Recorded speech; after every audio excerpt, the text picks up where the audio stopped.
Hey everyone, welcome back to 996 The Howl. So they finally officially released a rebrand, a white Kachina jersey, which I hope to get my hands on. Hopefully it's not as, as much as a hot commodity as that reverse retro from last season, but I'm assuming it's not going to be. It's an official jersey. It's their away jersey. It's not a special edition, so that should be put into my repertoire and hopefully yours as well when it becomes available. And such a coincidence how yesterday they announced their new white Kachina jersey, and then today Alex Galchenyuk, former Arizona Coyote, former player with the black Kachina, signs a professional tryout with the Coyotes. I guess he woke up and said, you know what, I got the black one, I need the white one, signs a contract, is going to fly back to Arizona, put him on the first power play unit, score some goals.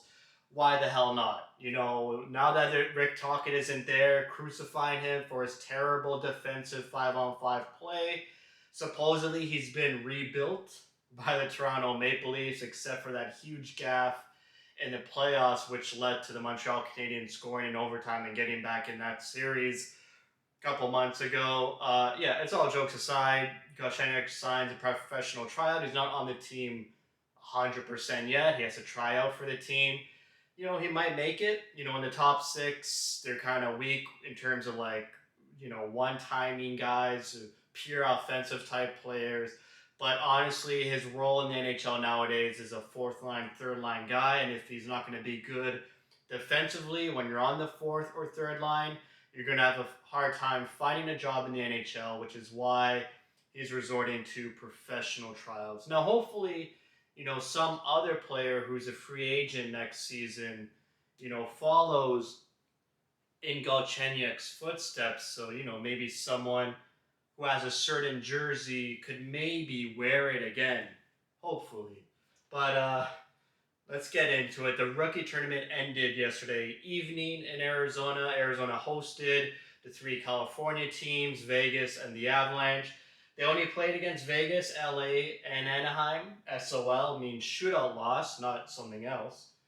And so I figured they would play everyone like a round robin, but it was only a 3-game stint from Friday to Monday. They finished 1-1-1. Every single game was completely different. In the first game, they routed the Knights. The Knights, they probably wouldn't have a good prospect pool, always finishing near the top of the league and going far in the playoffs. So Coyotes, they win 5-2. They had a dominant performance, a lot of goals, a lot of offense, and so a decisive victory, winning 5-2 over Vegas. And then a tight scoring game against LA. LA, who would probably have one of the better prospects in terms of those five teams. LA and Anaheim would be up there because the Avalanche and Vegas are high-end teams, and then San Jose hasn't really committed to their rebuild just yet. So they lose 2-1 in a shootout against LA, and then Monday afternoon against Anaheim, a barn burner 5-4, where the Coyotes did take a lot of penalties. They allowed 3 power play goals. They didn't allow any power play goals in the first 2 games, so a bit of a rough game, early game in the afternoon, sloppy hockey leading to a lot of power plays. They lose 5-4. It was 4-4, and then Anaheim scored in the last second of regulation. Classic Coyotes. You can't get away from the Coyotes, even if you're just a prospect who hasn't been an official Coyote just yet. In terms of our prospects, everything that I expected to happen kind of did. Guenther had an amazing showing, 3 goals, 1 assist in 3 games. Ben McCartney, 3 goals, 2 assists, and Maccelli, 2 goals, 2 assists. Ben McCartney is a 7th round pick of 2019. Maccelli is a 4th round pick of, I believe, 2018, maybe, might be 2019. I didn't check that. These were the top 3 guys out of the camp. All 3 of them forwards. All three of them wingers as well. They were centered by Mannix Landry with a great first name. Mannix Landry was drafted 5th round just this past draft in 2021. So good that they've made him first line center. They centered him with some pretty high powered offense wingers, and they They performed as advertised. Guenther had an amazing highlight reel goal where he knocked off the Gatorade bottle and the water went everywhere. That was against Vegas. I'm sure if you go on Twitter or somewhere, you can find that GIF. It's a nice loop, a very satisfying GIF loop. Um, it's good. It's good that they scored. It's good that they produced. It's good that they showed up. It's good that they showed confidence. Now we get to start to see what type of players these players are from reports and people who were watching the games. Dylan Guenther, he's a pure goal scorer. He's a big guy, a lethal shot. He has a lethal ability to convert on opportunities, which the Coyotes kind of lack. They lack that big shooter, that guy who has confidence to score and has a shoot first mentality. And he finds holes with his shot and with his passing to other players. Ben McCartney is a bona fide power forward who delivers big hits. He's noticeable all over the ice. He's great on the forecheck, battling for pucks, goes to the front of the net to score his goals. So that's like a big cactus-like player. Bill Armstrong said when he got his job first with the Arizona Coyotes. 3 goals to assist for Ben McCartney. Yeah, think of like a Lawson Krause and hopefully a way better Christian Fischer. And then Maccelli, not too much was written about him, even though he got 4 points in 3 games. But he was a winger. He has a great shot. I've seen his highlights from his Finnish league games, and just another pure goal scorer, shoot first mentality type player, which the Coyotes start to need more of. So these are the 3 guys you should turn your radars to.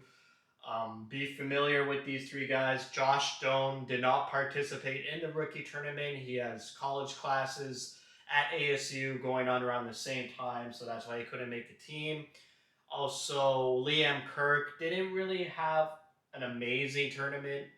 He was pretty good the first 2 games, reporters were saying, but nothing was mentioned of him in the game against Anaheim. So pretty disappointing from Kirk, but he is a 7th-round draft pick. But so is Ben McCartney. Ben McCartney playing way above his draft class in terms of where he was picked. I expect Ben McCartney to be another Connor Garland. I said it here. I'm saying it first. He's going to be one of those guys drafted really late and produces at the NHL level. He played 5 games in Tucson just this past season, and he was a point per game player in those 5 games. Point per game player in these 3 rookie tournament games.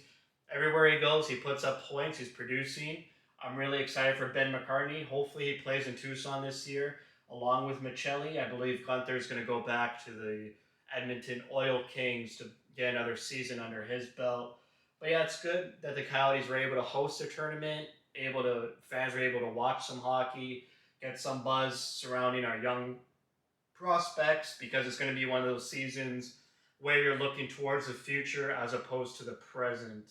Other than that, the Coyotes did submit their bid for the Tempe site to build their arena and sports complex. I believe they put in a bid for $1.7 billion, where 11% of that will be through public taxes and the rest will be privately funded.